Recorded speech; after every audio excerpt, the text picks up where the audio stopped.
Muy buenas noches, estimados hermanos y amigos que nos siguen a través de esta página. Gracias le damos a Dios. Hoy estaremos con la última actividad de cara al 454 aniversario de la traducción de la Biblia al castellano, hablando sobre un tema que resulta muy importante, ¿verdad?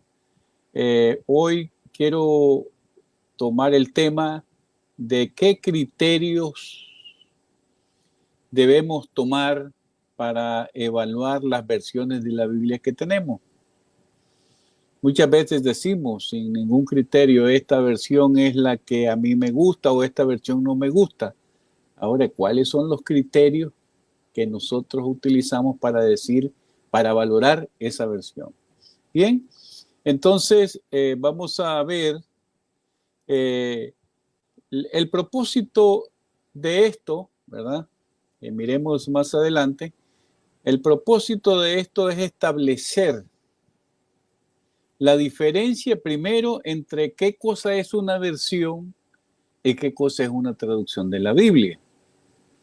En segundo lugar, hacer una valoración de las distintas versiones de la Biblia que tenemos en nuestro lenguaje. Y tercero, establecer algunos criterios básicos por medio de los cuales podamos nosotros evaluar las traducciones bíblicas que tenemos. Bien, eso es el propósito de hoy, ¿verdad? La primera pregunta, ¿cuál es la diferencia entre una versión y una traducción de la Biblia? Fíjense bien que estos son criterios técnicos, ¿verdad?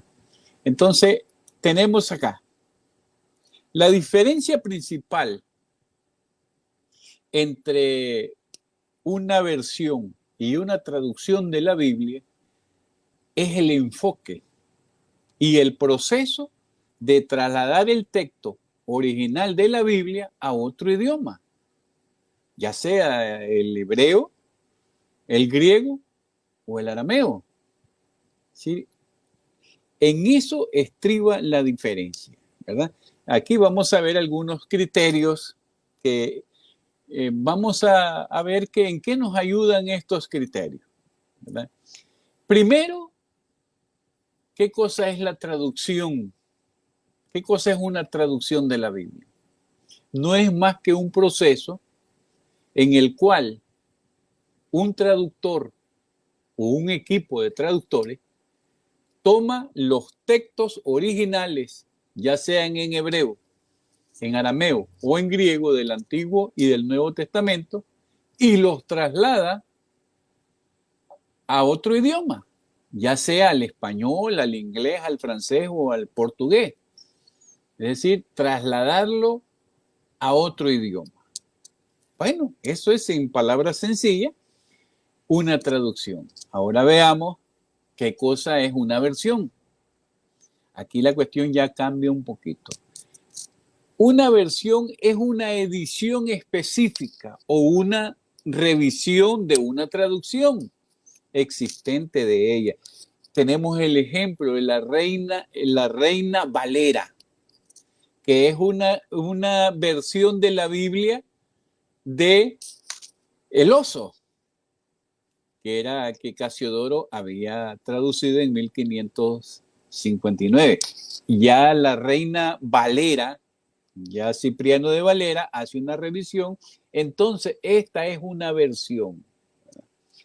En esta versión involucra modificaciones del texto, ya sean cambios en el lenguaje o el estilo o formato, el formato, digamos, del idioma. Y tercero, con el objetivo de hacer que sea más accesible, más comprensible para el público receptor, para quien se está haciendo la revisión. Bien, luego tenemos dos preguntas que son muy importantes. Yo he venido recalcando en estas presentaciones, que estos encuentros estas es para personas que están interesadas o personas que necesitan, que desean hacer estudios bíblicos serios, responsables, ¿verdad? Y la primera pregunta es, ¿cómo elegir una versión de la Biblia? ¿Qué criterios debemos usar para valorar y poder elegir? Bueno, esta es una tarea muy importante, no es sencilla, ¿ve? Entonces vamos aquí a ver cuáles son, ¿verdad? Esos criterios. Fíjense ustedes que en medio de una proliferación de versiones de la Biblia, la pregunta es, ¿cuál de ellas deberíamos nosotros escoger? ¿O cuál debemos escoger?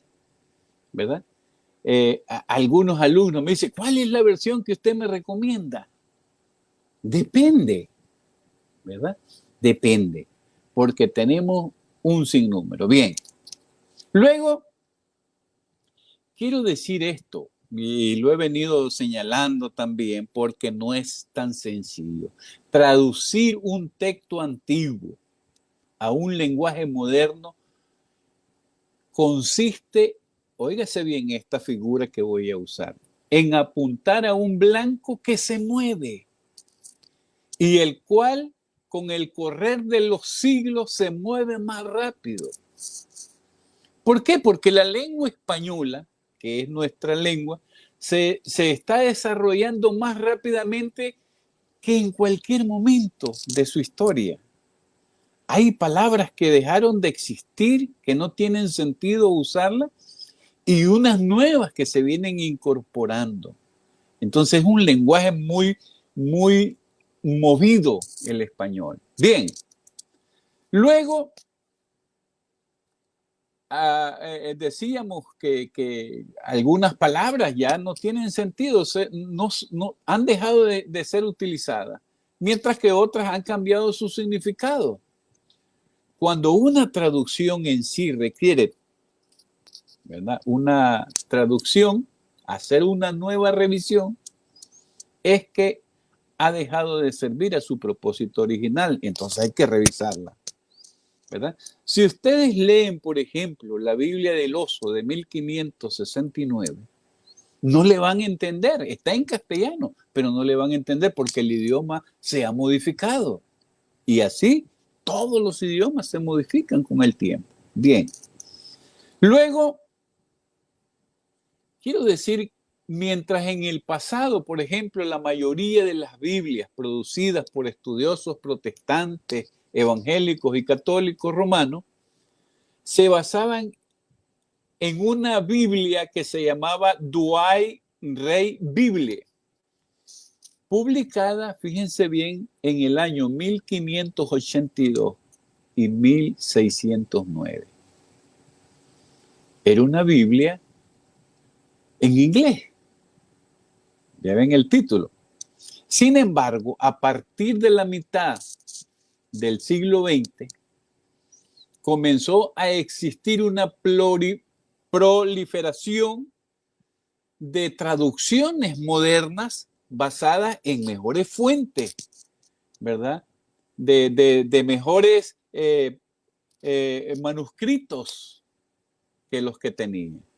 Bien, luego esta Biblia, como decía, que fue traducida al inglés, la DRB, es una traducción de la Vulgata Latina al inglés, hecha por miembros del Colegio Inglés de Douay, ¿verdad?, al servicio de la Iglesia Católica.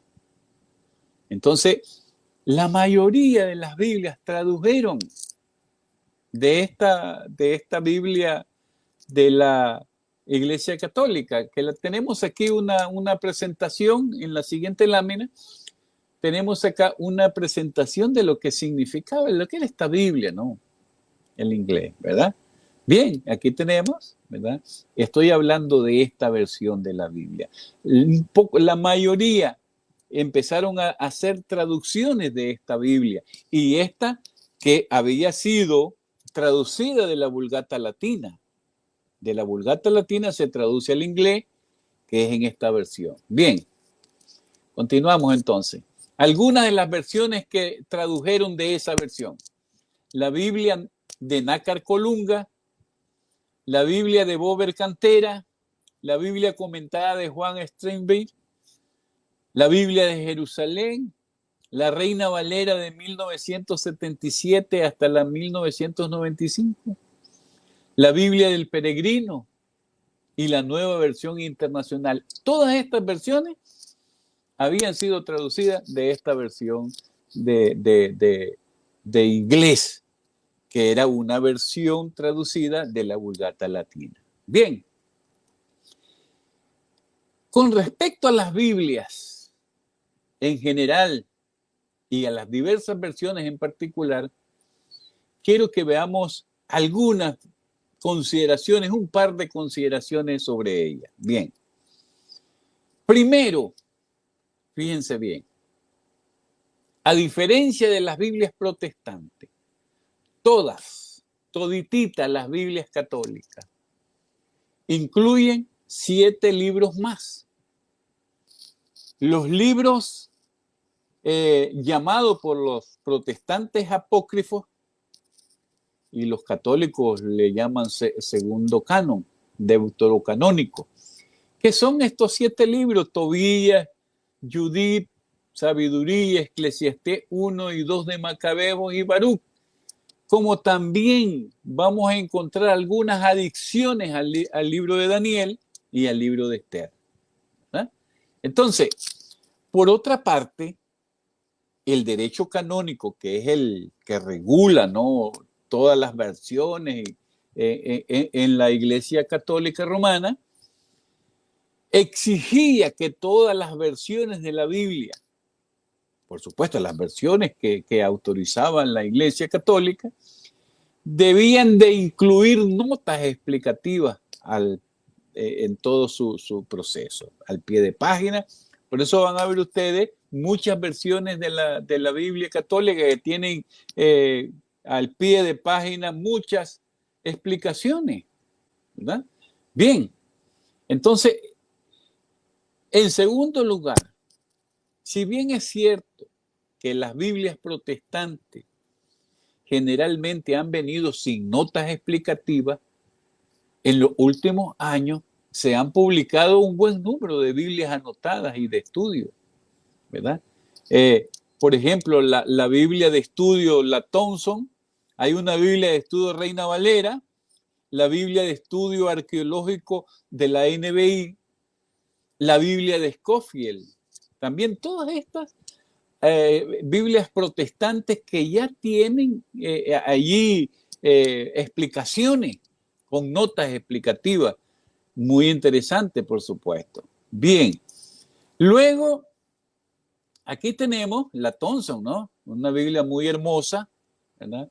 De estudios, menos controvertida que la versión de Scofield, ¿verdad? Que la versión de Scofield trae las dispensaciones, ¿verdad? Que esa es una cuestión que se ha anexado a través de estas notas explicativas.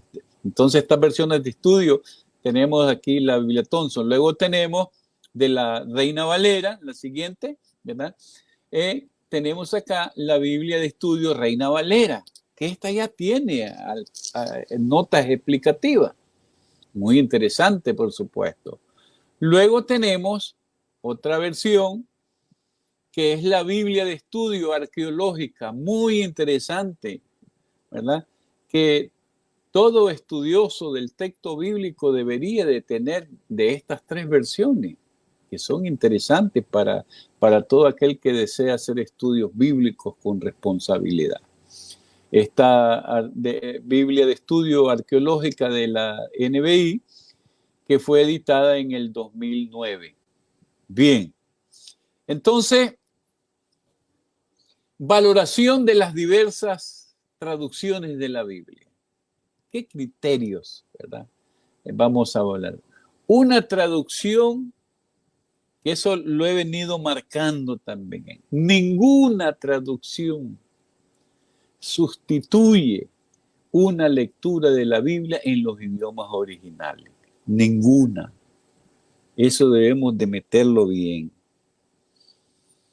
Pero, ¿qué pasa cuando no es posible que yo maneje los idiomas bíblicos? La mejor manera de acercarnos lo más posible al texto original es leyendo diferentes versiones. Tenemos un sinnúmero de versiones y podemos ver nosotros en esta gama de versiones y ver cuál es la que se aproxima más al texto bíblico. Bien. Luego, utilizar diversas traducciones. Lo he venido también señalando.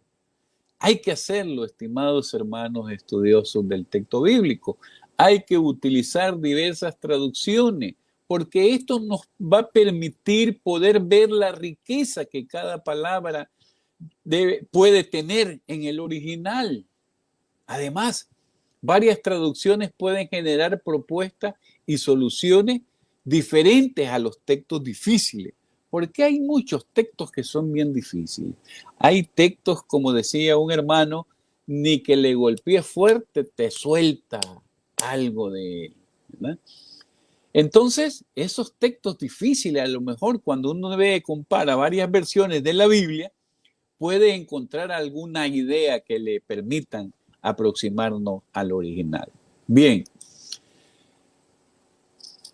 La proliferación de versiones castellanas en el siglo XX ha hecho necesario, es como una obligación, considerar y tener mucho cuidado qué versión podemos utilizar. Para aquellos que les gusta mantener la sana doctrina, por ejemplo, porque la Biblia, citamos, la Biblia dice, sí, pero ¿cuál Biblia? ¿Cuál de esas es la que dice? Entonces, por lo general, cuando nosotros vamos a ver una traducción de una Biblia o una versión de una Biblia, hay que leer el prólogo o la introducción de una versión. Ahí explica la filosofía que está detrás de ella. Y es útil leerlo. ¿Cuál es la intención? ¿Qué es lo que busca esta versión? A continuación, quiero ver algunos de los criterios básicos por medio de los cuales podemos evaluar las versiones o las traducciones bíblicas para que nosotros podamos hacer la elección de una versión que nos ayude. Bien, vamos a ver estas. El primer criterio, fíjense bien, repito, estos son asuntos técnicos muy importantes para los estudiosos del texto bíblico. El primer criterio es el tipo de traducción. ¿Qué tipo de traducción estoy escogiendo? Bien, y aquí tenemos, ¿verdad? Se encuentran tres tipos básicos de traducción de la Biblia. Y eso lo vimos en el encuentro pasado. Traducción de equivalencia formal o literal. Hay una traducción de equivalencia formal o literal. Y hay otra traducción de equivalencia dinámica o funcional. Y una tercera traducción en paráfrasis, que no es más que un comentario del texto bíblico, ¿verdad? Adaptado a nuestro lenguaje, a nuestro estilo, a nuestra cultura. Bien, entonces estos tres elementos son muy importantes en eso. Ahora quiero ver acá la traducción de equivalencia formal o literal. ¿Qué traducciones, qué versiones de la Biblia utilizan esta equivalencia formal? Estas intentan traducir el texto palabra por palabra lo más cerca posible al original. Y uno puede verlo cuando en los interlineales, qué palabra se tradujo del griego al español, ¿verdad? O qué palabra del hebreo se tradujo al español, ¿verdad? Eso es muy importante, ¿verdad? Porque eso nos va a permitir a nosotros adentrarnos al texto. Por ejemplo, hay un pasaje que mucho me llama la atención a mí.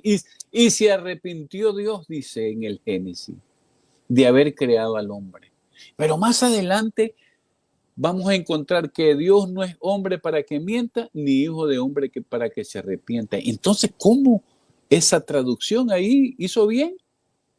¿Acaso Dios se arrepiente? No, el texto dice que Dios no es hombre para que se arrepienta, ni hijo de hombre. Entonces, eso es muy interesante cuando nosotros hacemos este tipo de cosas.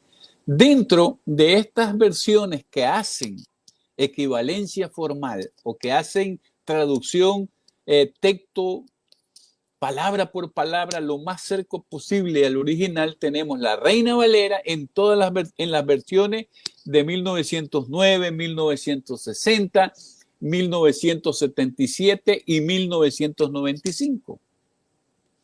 Versiones modernas, la Nácar Colunga, que es una versión católica, y la Biblia de Jerusalén, otra versión católica de 1967. Y una otra última, la Biblia del Peregrino, ¿verdad? Entonces, todas estas Biblias tratan de traducir palabra por palabra lo más próximo al original. Bien, luego tenemos la segunda elemento, la traducción por equivalencia dinámica o funcional. Miren bien esto. Esta equivalencia, esta forma de traducir no está tan preocupada con la fraseología del texto original, sino con el significado y el impacto que tuvo en los lectores originales. Por eso es dinámica y es funcional, ¿verdad? Y dentro de estas tenemos Dios habla hoy, en la versión de 1979, la nueva versión internacional del 1999 y la traducción en lenguaje actual y la reciente nueva traducción viviente. Todas estas Biblias, ¿verdad?, tratan de hacer en la traducción una equivalencia, no tan literal, no literal, sino que buscan la palabra que es equivalente al idioma. Y eso lo estuvimos viendo en el encuentro anterior. Entonces, en tercer lugar, miremos, en tercer lugar, aquí tenemos las traducciones en paráfrasis. Lo que a menudo se considera un tercer tipo de traducción es en realidad la paráfrasis, que es más un comentario que una traducción. ¿Por qué? Porque trata de replantear, trata de reescribir de manera simplificada, pero relacionando las ideas expresadas en el texto original y cómo yo ahora las voy a expresar. ¿Qué Biblias tenemos? Las Biblias traducción lenguaje actual. Entonces, aquí tengo un ejemplo. La Reina Valera en Colosenses 2:9, en la versión 95, dice lo siguiente: porque en él habita corporalmente toda la plenitud de la deidad. Eso es lo que literalmente traduce la Reina Valera, y cuando uno va al interlineal griego se da cuenta que la traducción es bastante literal. No tiene problema. Y lo que se acomoda es porque en él habita corporalmente toda la plenitud de la deidad. Bien, entonces miremos el segundo ejemplo. En la paráfrasis, en el lenguaje actual, dice lo siguiente: Cristo es completamente igual a Dios. Miren ustedes, esta es una versión que utiliza paráfrasis, ¿verdad? No está diciendo que Cristo, como dice el anterior, no está diciendo porque en él habita corporalmente toda la plenitud de la deidad. Simplemente dice, Cristo es completamente igual a Dios. Bien, sigamos. Entonces, las dos primeras, la traducción normal, literal, y la dinámica, son estos dos tipos de traducciones se realizan generalmente por medio de equipos o comisiones. Las paráfrasis generalmente son aplicadas, hechas por una persona experta, por supuesto, en estilo literario, pero no necesariamente es un especialista en los idiomas bíblicos, sino más bien como él, desde el idioma al que se va a traducir, él puede hacer el arreglo para que sea más inteligible el texto. Bien. Luego, es importante señalar que las traducciones de equivalencia funcional no traducen palabra por palabra, sino que tratan de traducir todas las unidades de significado y función. No son literal, ¿verdad? La paráfrasis intenta una correspondencia de las unidades entre el original y lo parafraseado. Obviamente, ayuda, digamos, a entender mejor el texto bíblico, ¿verdad? Bien, entonces tenemos luego la ventaja de la traducción de equivalencia formal o literal es que se acerca mucho más al texto original. Y esto nos permite a los lectores familiarizarse con los idiomas originales para ver cómo se expresan los modismos idiomáticos, que son muy interesantes estos elementos, que nosotros a veces no los vemos, pero en las versiones, en los manuscritos, en los idiomas, el hebreo tiene sus modismos hebraicos, hay modismos griegos, como tenemos modismos en español, que en todos los escritos los metemos. Entonces es importante que nosotros tratemos de ver estos modismos.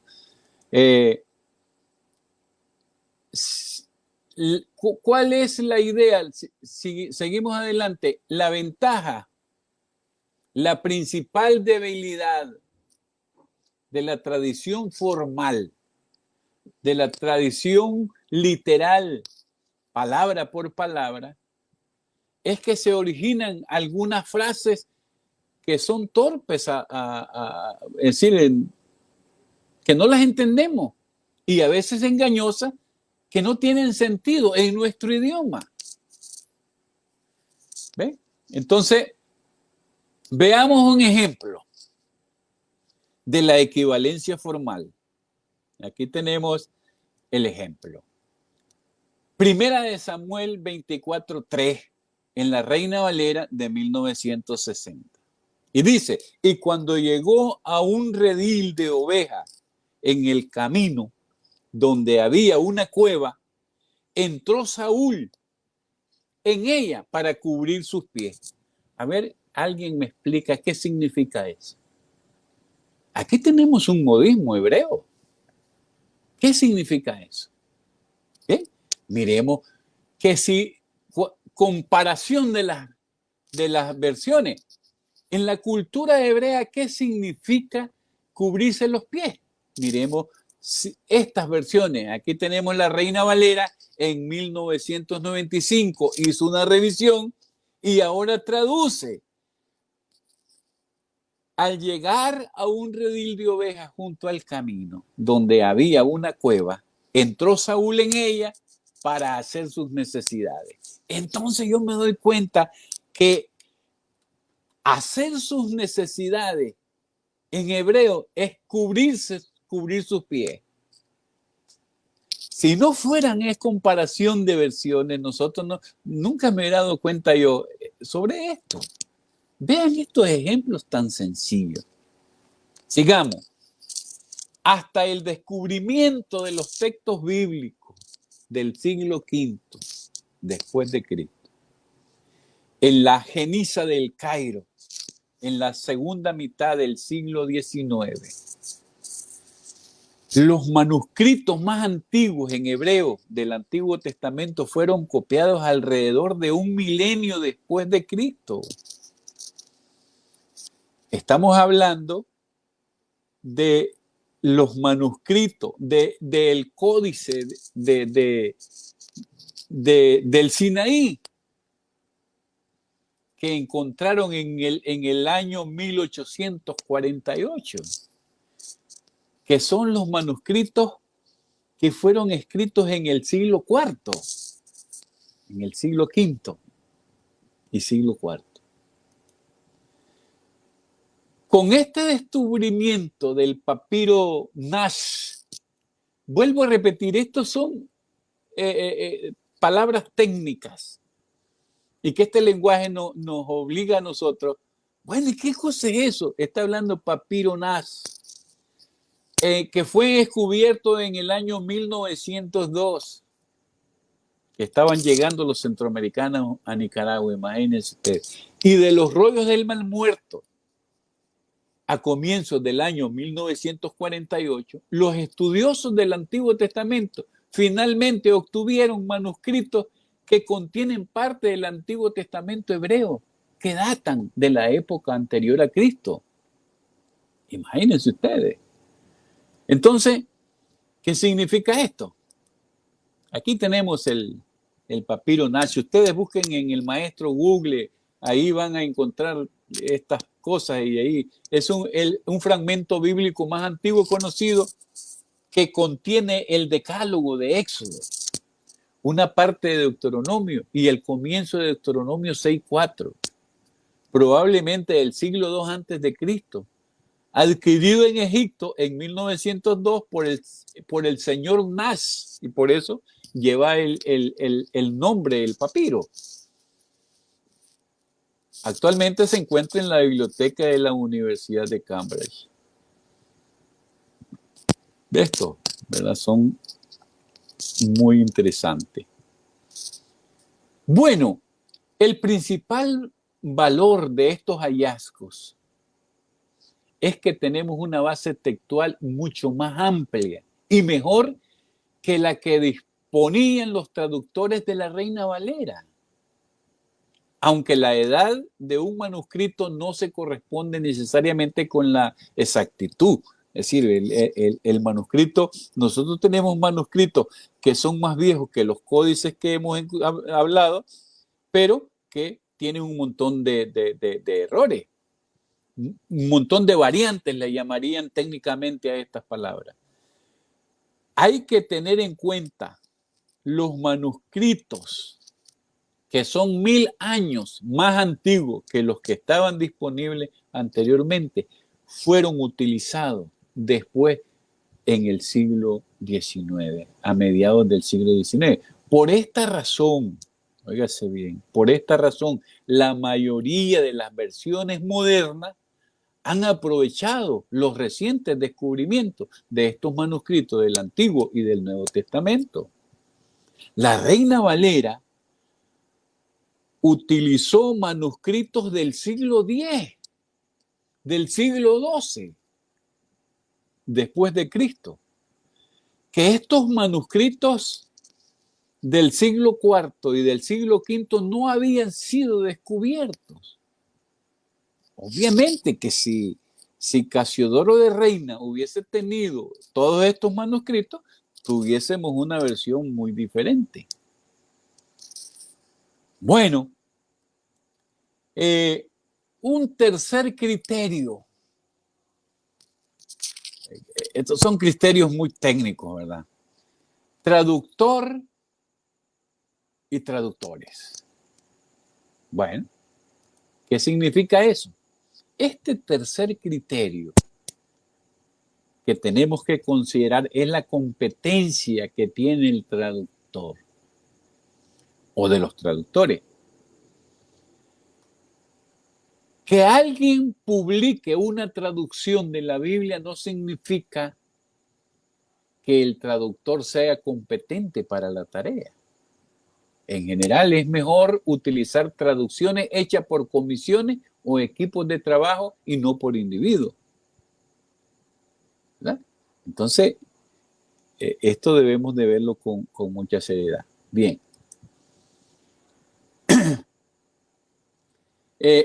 Además, tenemos que decir que todas las traducciones,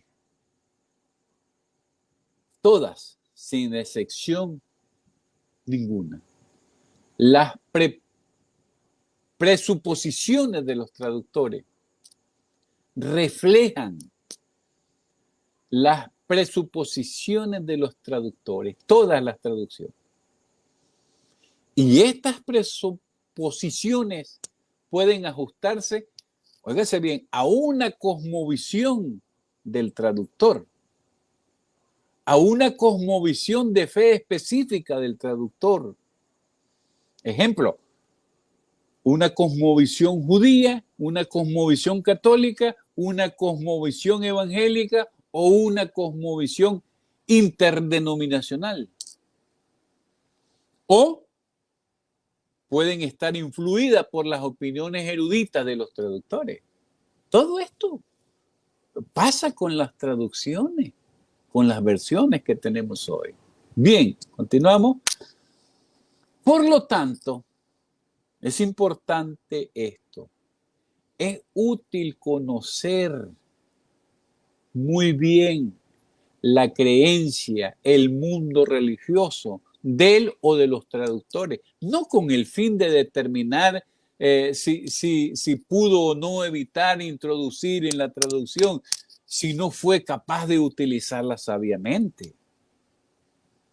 Es decir, que esas creencias religiosas no influyan en la traducción. Aun cuando uno esté de acuerdo con otra religión, cuando no estemos de acuerdo con otra denominación, puede sernos útil leer una traducción hecha para una específica denominación religiosa. Hay muchos que dicen la versión de los testigos de Jehová, dice, ellos le hicieron al gusto de ellos. Debemos leerla porque resulta interesante. Bien, un cuarto criterio, ¿verdad?, no menos importante, es que nosotros sepamos también el público al que fue destinado esa traducción o esa versión. Bien, entonces, en este cuarto y último lugar, algunas traducciones se producen con un lector específico en mente. Por ejemplo, la NBI fue realizada por biblistas latinoamericanos. Y fíjense bien en este ejemplo que les voy a dar. Que reemplazaron el vosotros español por el ustedes de Latinoamérica. Revisen las versiones y se van a dar cuenta de eso. Y eso lo podemos ver. Revisemos la NBI y revisemos, ¿verdad?, cómo hizo el cambio de ellos. Este mismo principio fue seguido en las recientes Biblias de América, redactadas con giros idiomáticos del castellano latinoamericano. Y hasta aquí tenemos la Reina Valera contemporánea del 2011. Ya esta incluyó esas palabras más adecuadas a la idiosincrasia latinoamericana. Y de la misma manera, la versión Dios habla hoy es una traducción dinámica con un lenguaje muy accesible, bien comprensible. Te da gusto leerla. ¿Ve? Entonces, ¿por qué? Porque su trabajo ha sido en esa línea. Bien, estos son solo algunos ejemplos que muestran el efecto de la audiencia en una traducción de la Biblia. Saber acerca de la audiencia de la traducción también ayuda al lector a evaluar su idoneidad en diversos escenarios. Bien, quiero aquí concluir con esto. Tengo algunas conclusiones que he elaborado acá. Repito nuevamente, ninguna lectura, ninguna traducción sustituye a la lectura de la Biblia en los idiomas originales. Cuando eso no es posible, es señalado que se hace necesario comparar entre sí varias de las mejores y buenas traducciones que tenemos. ¿Para qué? Para asegurarnos de que el texto dice lo mismo en castellano que en los idiomas originales de donde se traduce. Bien, entonces, y con el fin de evaluar una traducción, no por el que a mí me parece, no, con criterios, con una revisión, evaluar críticamente. Y hablamos acá con criterio. ¿Qué tipo de traducción es? ¿Cuál fue el texto que usaron para la traducción? ¿De qué siglo era el manuscrito? ¿Quiénes fueron los traductores? ¿Y a qué audiencia tenían en mente? ¿Ve? Por ejemplo, vemos nosotros ahora versiones para niños ilustradas, adecuadas al lenguaje de los niños. Pero eso los traductores y los tienen que revisar bien, que no se pierda el sentido original del texto. Bien, para un estudio, y aquí yo quiero resaltar y recomendar, esta es una recomendación muy propia. Para un estudio serio de la Biblia es mejor usar una traducción literal. ¿Por qué? Porque se acerca al texto original lo más posible. Y entre esas ahí tenemos la Reina Valera de 1960, la Reina Valera del 95 y la Biblia de Jerusalén, que son Biblias que se recomiendan, que están más traducidas literalmente, ¿verdad? Bien. Así como las versiones más dinámicas que traducen más los pensamientos que las palabras del texto original. Y en estas tenemos la NBI, la Reina Valera contemporánea y la Nueva Traducción Viviente. Luego tengo esta otra recomendación. Para la predicación y para la enseñanza en la iglesia, se debe utilizar una versión con la que los creyentes, los oyentes están más familiarizados. Y ahí tenemos que volvernos a la Reina Valera de 1960, porque ya no suena en el oído. Y escucharla con paráfrasis, dice, esta Biblia yo no la entiendo. Dice. ¿Por qué? Porque ya estamos acostumbrados a ese lenguaje. Bien, entonces, en tercer lugar, para la devoción personal y familiar, a veces, no siempre, se puede utilizar una buena Biblia parafraseada, una Biblia que haya usado la paráfrasis. Sin embargo, es importante esto, por eso lo señalo. La paráfrasis debe usarse con mucho cuidado, tanto en la enseñanza como en el púlpito. Ahora me dirán, ¿por qué razón? Porque, por último, quiero reafirmar, como conclusión, quiero reafirmar que no existe una traducción mejor para todo uso. ninguna traducción, óigase bien, ninguna traducción puede satisfacer todas las necesidades, ni mucho menos a las denominaciones. Que los bautistas, a mí me gusta esta porque está más enfocada para los principios bautistas. No. Que los apostólicos me gusta más porque está más inclinada a lo que a nuestra doctrina. No. Ninguna traducción puede satisfacer las necesidades denominacionales.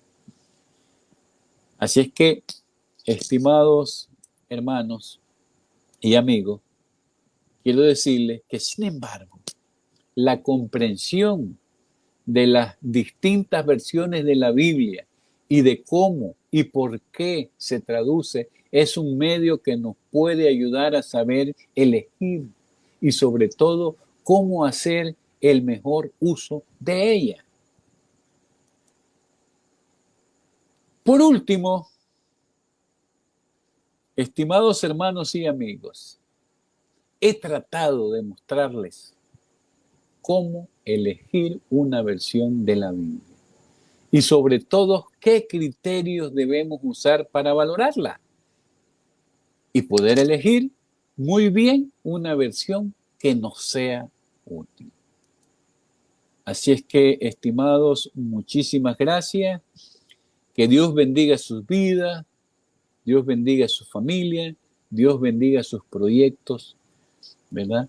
Y nos vemos en una nueva jornada.